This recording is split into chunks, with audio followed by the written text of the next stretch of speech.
everybody. Raul here for Bass Musician Magazine, and today we have the great honor and pleasure of chatting with the bassist for Fencer, Scott Sauve. Yay! Thank you for having me on here. This is a really nice opportunity. Oh, my pleasure, Scott. So there's all kinds of interesting things to talk about, but as always, we like to go to the past. How did you get started in music, and particularly on bass? So my family's very musical. So I've been around that type of thing my entire life. And, as a kid, I would always, because my dad's a guitarist, he'd always have, we have tons of guitars lying around the house. And I'd play with them and just mess around with them until I believe I was 8 years old when my parents bought me a bass for Christmas and then gave me lessons as well. And so from then on, it was just that became my specific instrument that I played.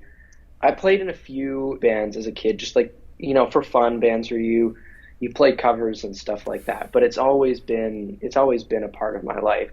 And it's been, I believe, 14 years now that it's been bass. I did in college because I briefly went for a music major. Mm-hmm. And so I took a few piano classes then. But besides that, it's been pretty much bass through and through. Gotcha. And as you mentioned, you did the music major. Mm-hmm. Any additional studies, or were you before that pretty much self-taught? For the most part, for bass, I wouldn't say I was self-taught because I took lessons for a good amount of time. Gotcha. But in terms of piano, that was another thing that I messed around a little bit. I would say I was kind of self-taught with that for a little while, but again, it wasn't, super amazing with it until I started taking those classes, and then I started to get a little bit better. Gotcha. Well, and it always comes in handy. I know with all music programs, they like to make sure that you've got a keyboard as part of your general knowledge that you have to have. And with bass players, it's amazing sometimes when you go back and find out how much bass synth is on tunes that you were thinking, wow, that seems like a really hard line on a fretboard. But with the keys, whoa, that seems to be a whole lot easier. Yeah, I think it's definitely any musician, whatever instrument you play, I think it's so beneficial to learn how to play piano or keyboards. I think it's helped me out a bunch. Well, and tell us about Fencer. Fencer is, for folks that don't know, they describe it as a garage opera band, which is a very interesting, two contrasting kind of venues. You think of a small garage, but then a big opera hall. Tell us about Fencer. Fencer is the band that I'm in. We started in February of 2017. It's with my brother Cameron and our frontman Field. And yeah, we've used the term garage opera for a really long time now. We think it's a fun term because we like we like to keep it as raw as possible, just the three instruments. We want to try and keep it as tight to that as possible, but then at the same time we're working to make these sort of big production songs that have a lot of layers. So that's where the opera comes from. So it's kind of like two contrasting things. We try and work both of them because we think it's a really unique style. Absolutely. Well, and there's a lot of stability and strength in trios. I mean, in a lot of areas, if you look at world music, a lot of trio is kind of the thing. If you've got somebody kind of doing a percussive, somebody kind of a rhythm, somebody doing, a melodic, here, there, the distribution and the kind of the challenge I think that a lot of trio music has is filling the space.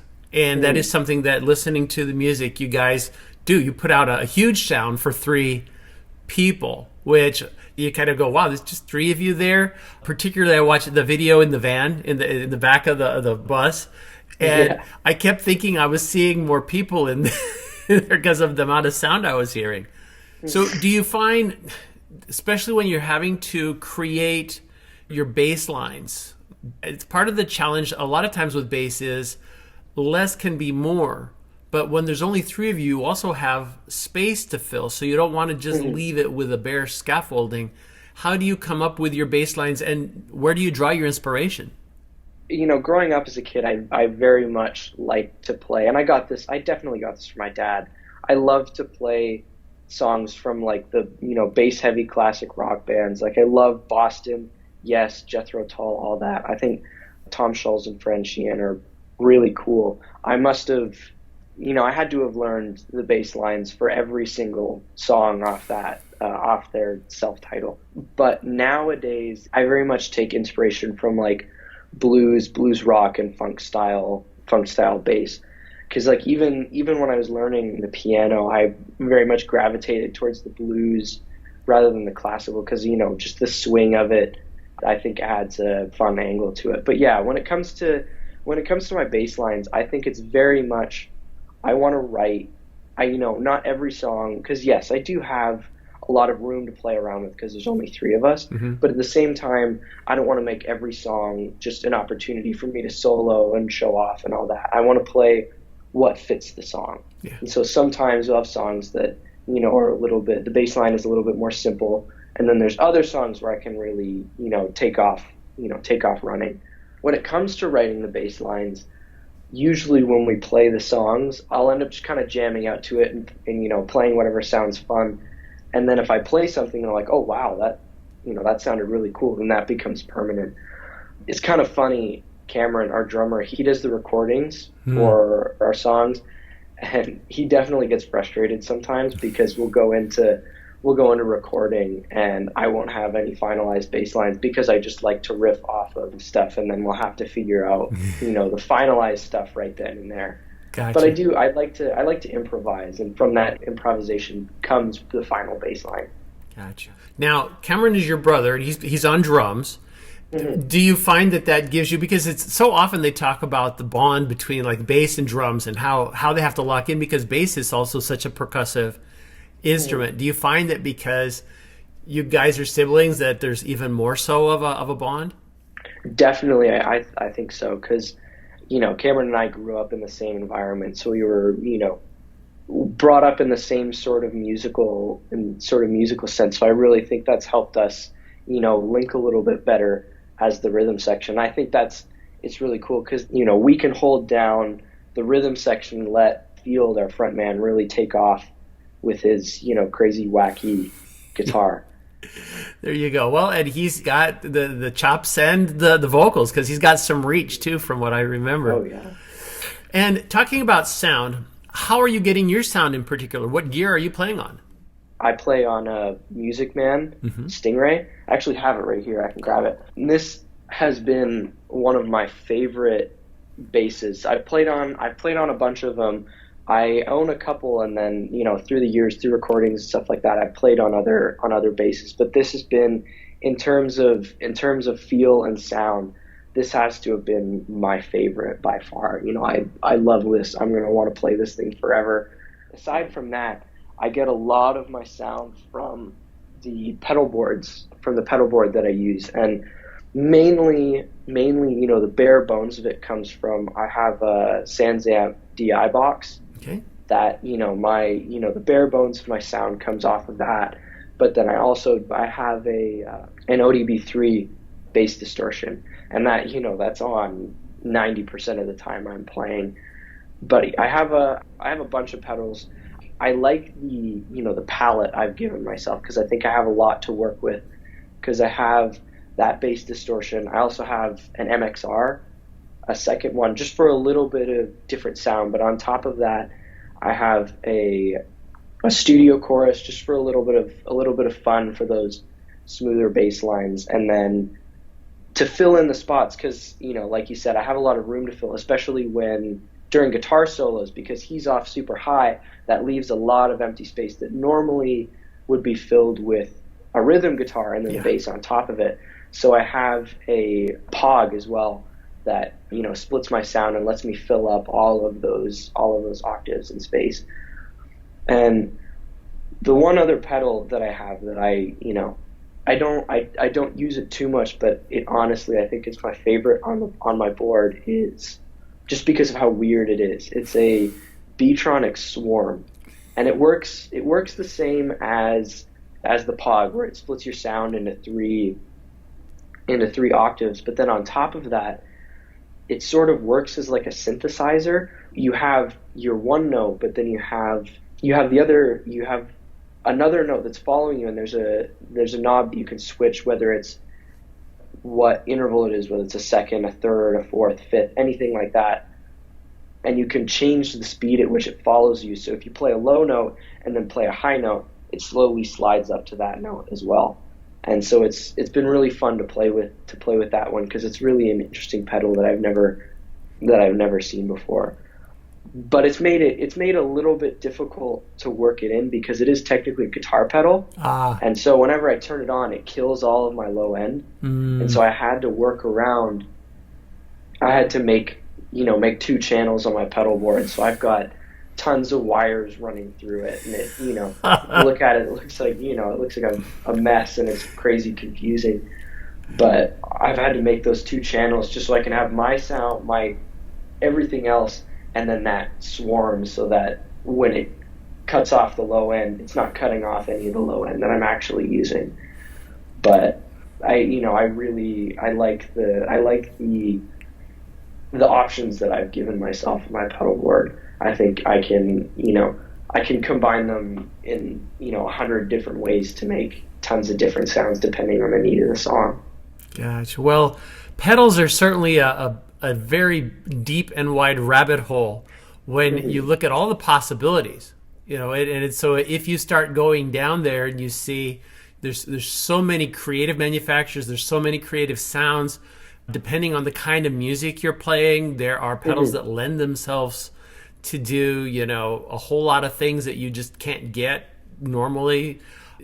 Then there's kind of the simplified, even with just the Sans amp, you've got a lot of possibilities, even if you just run off of a Sans amp. And I know that there's in the works a very interesting one that Frank Bello they're coming up with a signature pedal for him, and they've been trialing it while they're on tour with Anthrax.